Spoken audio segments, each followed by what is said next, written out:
좋으신 주님을 찬양합니다. 오늘도 주님 이 새벽 전에 하나님 앞에 나와서 예배드리는 모든 우리 성도님들께 하늘의 신령한 은혜와 은총이 넘치시기를 축복합니다. 우리 그런 기대를 가지고 시편 107편 말씀 함께 나누도록 하겠습니다. 오늘은 이 107편도 오늘과 내일에 걸쳐 이틀에 걸쳐서 나누겠습니다. 43절까지 길죠.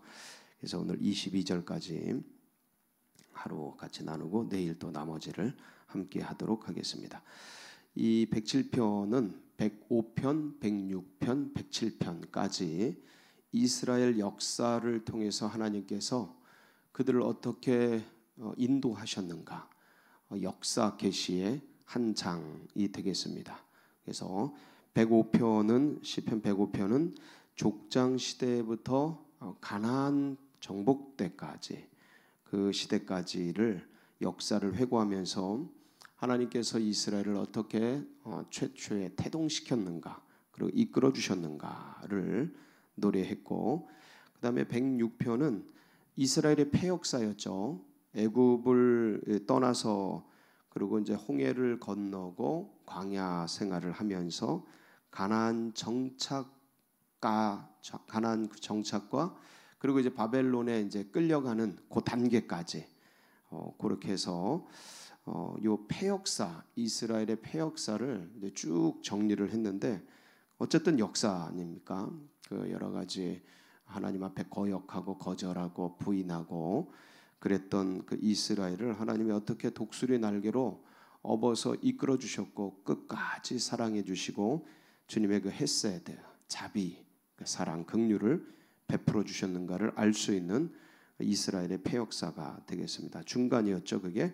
그리고 이제 오늘 말씀은 그 바벨론의 포로로 끌려간 이후에 70년의 이제 바벨론 생활을 하게 되는데, 그리고 이제 포로로 귀환하게 되는 그 과정까지의 그 역사 속에서 하나님이 어떻게 이스라엘과 함께 하셨는지에 대한 이야기가 되겠습니다.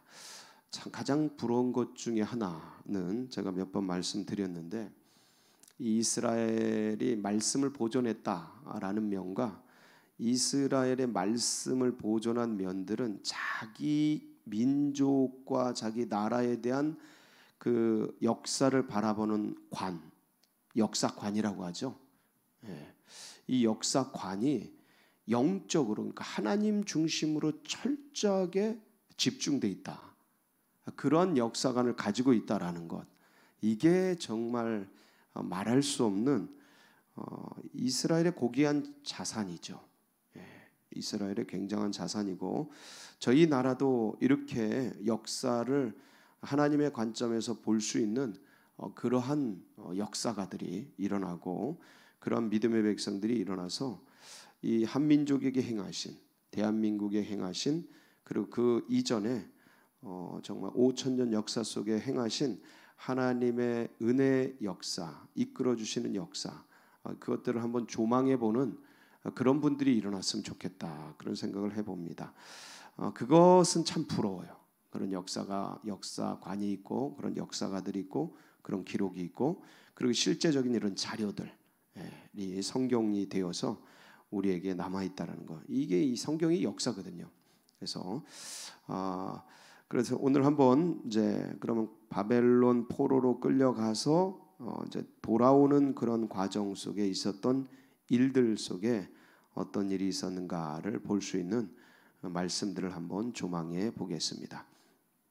1절 찬양에 대한 촉구죠. 여호와께 감사라, 그는 선하시며 그 인자심이 영원함이로다. 그래서 주님 찬양하자 이 소리죠. 2절 왜 찬양해야 되는가? 여호와의 속량을 받은 자들, 여호와께서 뭐를 해주셨어요? 속량해 주셨어요. 구속해 주셨어요. 구원해 주셨어요. 인도해 주시고 살려주셨다라는 거죠. 이같이 말할지어다, 여호와께서 누구의 손에서? 대적의 손에서. 이 대적의 손은 누가 되겠습니까? 바벨론이죠. 바벨론. 여기서 명백히 바벨론이 되겠습니다. 그들을 속량하사, 어디서 끌어모으셨어요? 바벨론 포로로 끌려가서 여기저기 흩어져서 이제 살게 되죠. 그러면서 동서남북 각 지방에서부터 어떻게 하십니까?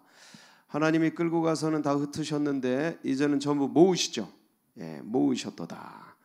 그러고 나서 그러니까 이스라엘의 역사 속에서 이 바벨론은 굉장히 중요한 의미가 있습니다. 그러니까 이스라엘을 이스라엘 되게 하는 그 원역사 속에 출애굽의 그 어떤 하나의 기점이 있죠.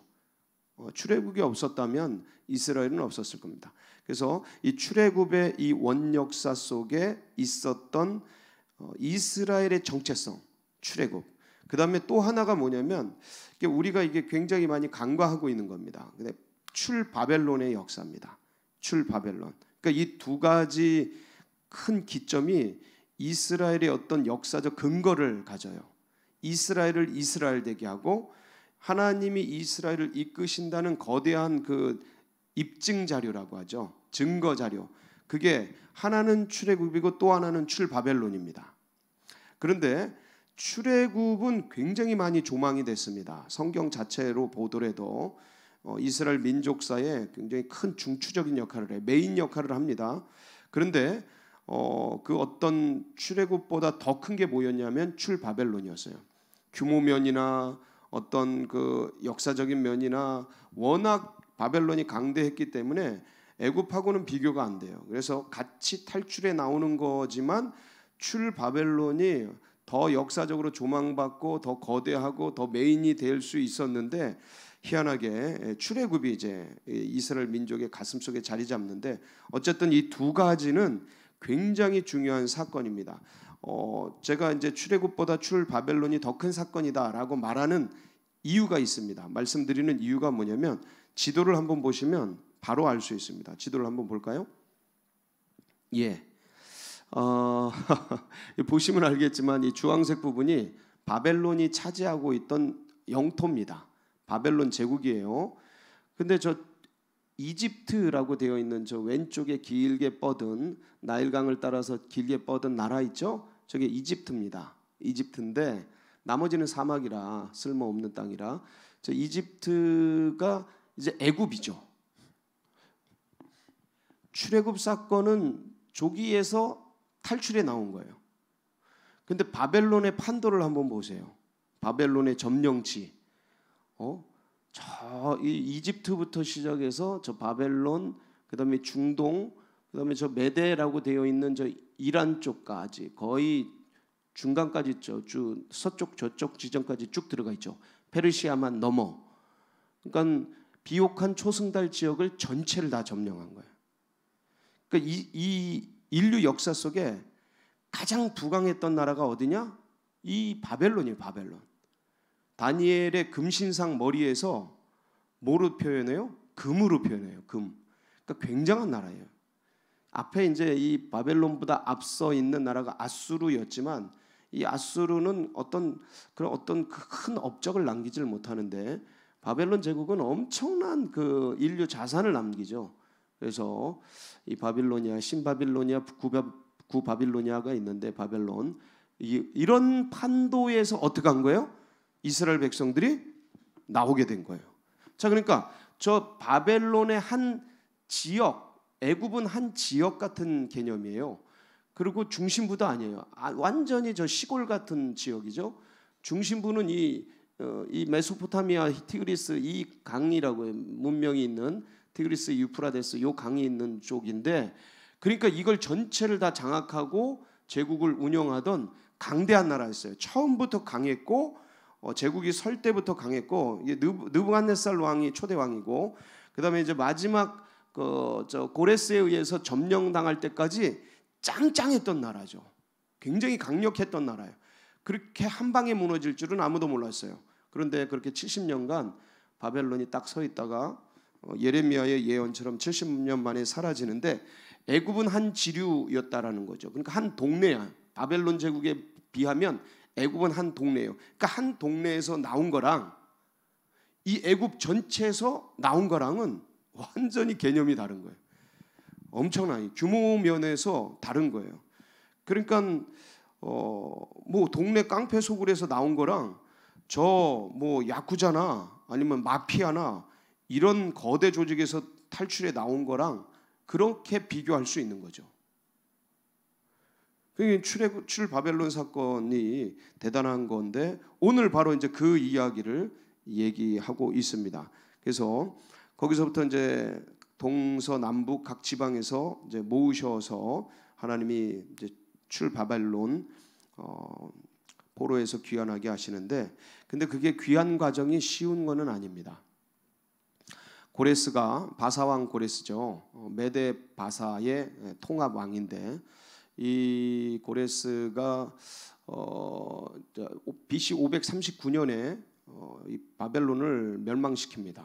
그리고 이제 무혈 입성해서 입성하자마자 뭘 이제 외치냐면 이 키루스, 이게 고레스 칙령이라 그러는데, 모든 민족이 각 민족에게 돌아가고 각 신을 섬겨라라고 하고, 특별히 유대 민족에게는 예루살렘 회복을 명해요. 그러니까 성전 정도 짓는 게 아니고 예루살렘 성 회복을 명해가지고, 그리고 그걸 돕는데 자기 자신의 재산을 드립니다. 그럼 많은 재산을 바치도록 해요. 그러니까 이 고레스가 어떻게 이런 일이 있었는가를 뭐 알 수는 없어요, 다. 그런데 이제 전설에 의하고 전승에 의하면 하나님께서 고레스에게 직접 이 말씀을 주셨다라고 하는 게 전설로 이제 내려오는 얘기죠.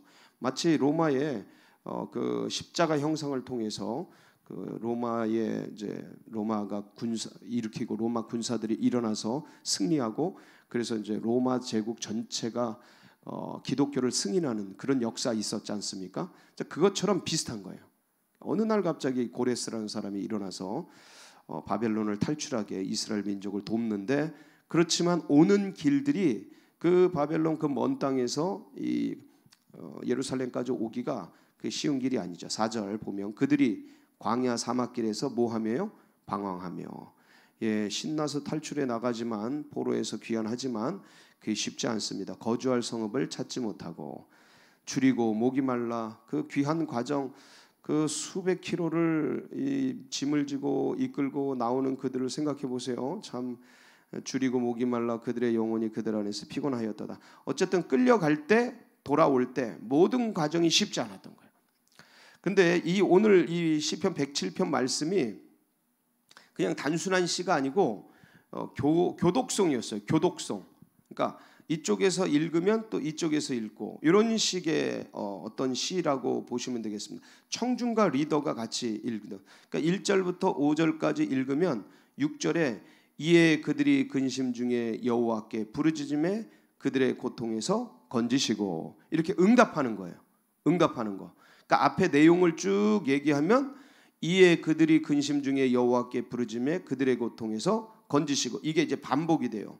어디 반복이 되냐면 6절에서 하죠. 그다음에 13절에서 이에 그들이 그 환난 중에 여호와께 부르짖음에 그들의 고통에서 구원하시되, 그다음에 19절 이에 그들이 그들의 고통 때문에 여호와께 부르짖음에 그가 그들의 고통에서 그들을 구원하시되, 그럼 28절 이에 그들이 그들의 고통 때문에 여호와께 부르짖음에 그가 그들의 고통에서 그들을 인도하여 내시고, 이게 반복이 되죠. 이렇게 해서 어떤 내용을 이야기하고 그다음에 주님께서 우리를 고통에서 건지셨도다. 이거를 청중이 다시 이제 교독을 하고 이렇게 되는 그런 시라고 볼 수 있습니다. 참 이게 교독한 요 내용, 이에 그들이 근심 중에 여호와께 부르짖으며 그들의 고통에서 건지시고, 맞죠? 네, 말씀 그대로 기도하고 간구하고 부르짖음에 어려움과 고통에서 건져주시고, 그래서 7절 또 바른 길로 인도하사 거주할 성읍에 이르게 하셨도다. 그리고 10절 한번 보면 이스라엘 백성들이 놓였던 상황과 환경을 알 수 있습니다. 한번 볼까요? 사람이 흑암과 사망의 그늘에 앉으며 곤고와 쇠사슬에 매임은, 어디요? 흑암과 사망의 그늘에 앉으며 곤고와 쇠사슬에 매임은 포로가 됐다는 뜻이죠. 죽을 일밖에 없다. 흑암 같은 역사, 괴로운 역사, 사슬에 매여서 끌려가고 마치 굴비 엮듯이 이 왕가부터 모든 일반 백성들이 쫙 묶여서 끌려가고, 수많은 사람들이 그 사막과 광야에서 죽어나가죠. 끌려가다가. 그리고 가서도 이런 흑암과 사망의 그늘에 앉게 되고 아무런 희망과 소망이 없는 공고와 쇠사슬에 매여 생활하게 되는 그러한 포로 생활을 하게 됩니다. 근데 왜 그렇게 된 거냐? 이제 반성하는 어떤 돌아보는 그런 글들입니다. 11절 하나님의 말씀을 뭐해서 거역하며 지존자의 뜻을 멸시함이라. 이런 어떤 아픔들이 역사 속에서 있게 됩니다. 근데 이제 하나님의 말씀을 거역하고 지존자의 뜻을 멸시했다라는 이것들을 그 시대 속에서 잘 깨닫지를 못하죠. 율법주의에 매이고 이방신을 섬기고 이게 뭐냐, 이방신이라는 게 세속신이죠. 세속신, 세속화되는 거, 교회가 세속화되는 거. 그러니까 유대교가 세속화되고 이스라엘이 세속화되는 것처럼 교회가 세속화되는 거예요. 근데 이 세속화의 바람, 우리가 어느 시점에 하나님을 향한 열정들, 어느 시점에 주님의 첫사랑, 어느 시점에 우리의 뜨거운 야성, 기독교인의 뜨거운 야성, 어느 시점에 타자를 제자 삼고 하나님을 모르는 백성들을 선교하려는 이 선교적 삶, 미셔널 라이프라 그러죠. 계시적 삶, 이 내 생을 통해 하나님의 살아계심을 증언하는 이런 것들을 놓쳤는지, 어느 틈에 교회 안으로만 몰려 있었는지, 어느 틈에 이스라엘이 자기 민족과 자기 자식만을 제자 삼고 살아가고 교육하는데 머물고 선교를 놓쳤는지, 이런 것들을 모른다는 거예요. 그 시대 사람들이. 우리 민족은 어느 틈에 이제는 자기 자녀를 교육시키고 다음 세대를 훈련하는 것을 놓쳐버린 거죠. 어느 틈에. 그러니까 세속화의 바람 속에 어느 결에 그렇게 된 거예요. 그 증거가 이제 지금 경험하고 있는 이런 것들이다. 그러니까 어느 틈에 그런지를 본인들이 모른다는 거. 그래서 이때는 누가 나타나야 됩니까? 선지자들이 나타나는 거예요. 선지자들, 예언자들, 왕을 탁 때리죠. 그러니까 이런 것들이 그 어떤 역할들을 하는 겁니다. 그래서 세례 요한이 일어나고 예수 그리스도께서 일어나고 그 회개하라 천국이 가까웠느니라 외치고 이제 이런 선지자, 예언자 역할들을 하는 사람들이 일어나게 됩니다. 참 그런데 우리 그 물결 속에 있는 사람들은 참 그거를 보기가 어렵다라는 거. 이게 한계고 우리의 부족이고 인간의 연약함입니다. 그럼에도 불구하고 그 상황 속에서 어떻게 해야 돼요? 여호와께 부르짖어야 돼요. 간구해야 돼요. 고난이 올 때 이제 그런 걸 깨달아요. 아픔이 올 때 우리가 어떤 상황에 있었구나. 애들이 엇나갈 때는 정신없이 엇나가죠. 그러다 어느 날 그냥 크게 고난이 오고 크게 혼이 나고 그러면 내가 왜 이랬지 하고 정신을 차리듯이 하나님께서 이런 회초리를 통해서 고난의 회초리를 통해서 인생 막대기와 채찍을 통해서 그런 나라들 이스라엘을 때릴 때 그 고통에서 부르짖음에 구원해 주시고 정신 차리고 이끌어 주시고 그래서 15절 뭐를 압니까? 여호와의 인자하심과 인생에게 행하신 기적으로 말미암아 그를 찬송할지로다. 어떻게 행하십니까? 이스라엘에게 16절 그가 논문을 깨뜨리시며 그동안은 어떻게 있었어요? 10절 사람이 흑암과 사망의 그들에 앉으며 곤고와 쇠사슬에 매여 있었는데 16절 주님께 간구하고 기도했더니 16절이죠. 그가 뭘 깨뜨리셔요? 논문을 깨뜨리셔요. 우리를 막고 있는 우리의 삶을 막고 있는 논문들이 있어요. 우리를 사방에 우겨싼 쇠빗장이 있어요. 논문을 깨뜨리시며 쇠빗장을 꺾으시며 할렐루야. 우리의 의식에 쇠빗장이 있어요. 나를 감싸고 있는 옛 자아들, 옛 성품들, 이방의 의식들, 세상으로 끌고 가려는 죄성들, 그 수많은 유혹들, 나도 모르게 내 감정에 휩쓸리는 그런 것들, 반복하고 싶지는 않지만 계속 반복되어지는 그 끝없는 장벽 같은 쇠빗장들이 내 속에 있고 내 의식 속에 있고 내 신앙 속에 있고 내 안에 감춰져 있다는 거예요. 주님께 구하고 부르짖고 간구하며 우리 하나님이 그 논문을 깨뜨리시며 쇠빗장을 꺾으셨도다. 할렐루야. 그러니까 그 하나님 어떻게 하자? 찬양하자. 그럼요. 우리를 애국 같은 곳에서 이 바벨론 같은 곳에서 주님이 기적같이 고레스를 보내셔서 그 고레스가 누군지는 다 다르죠.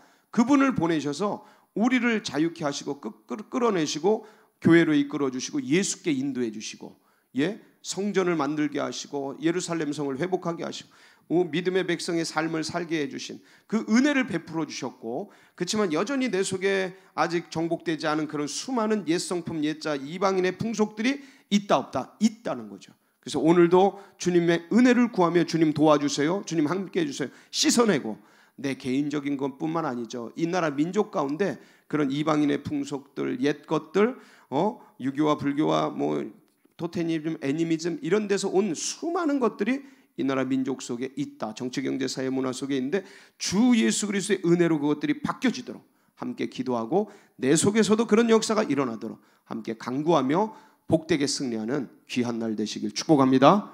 같이 기도하시겠습니다. 역사는 가장 중요한 성경의 재료입니다. 부인할 수 없어요.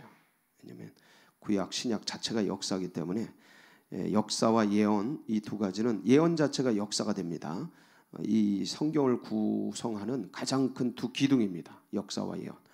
그래서 예언서와 역사서, 이 두 기둥으로 이루어져 있는데, 이 역사를, 이스라엘 역사를 하나님의 말씀으로 받듯이 이 한민족의 역사를 하나님의 역사로 보고, 그리고 내 개인의 그 지난 삶 개인사를 하나님의 인도하시는 귀한 역사로 본다면 그건 복된 눈입니다. 귀한 관점입니다.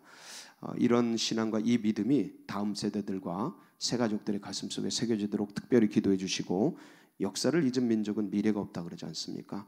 그래서 이런 은혜사를 기억할 수 있도록 기도해 주시고, 또 흔들리는 이 나라 민족 그리고 바르게 또 전진할 수 있도록, 그리고 이 나라를 위해서 우리 한국교회, 특별히 서울제일교회가 마중물 역할 감당할 수 있도록, 그래, 여러분 각자의 기도 제목 붙들고 우리 주여 한번 부르고 기도하며 나갑니다. 부르짖습니다. 주여.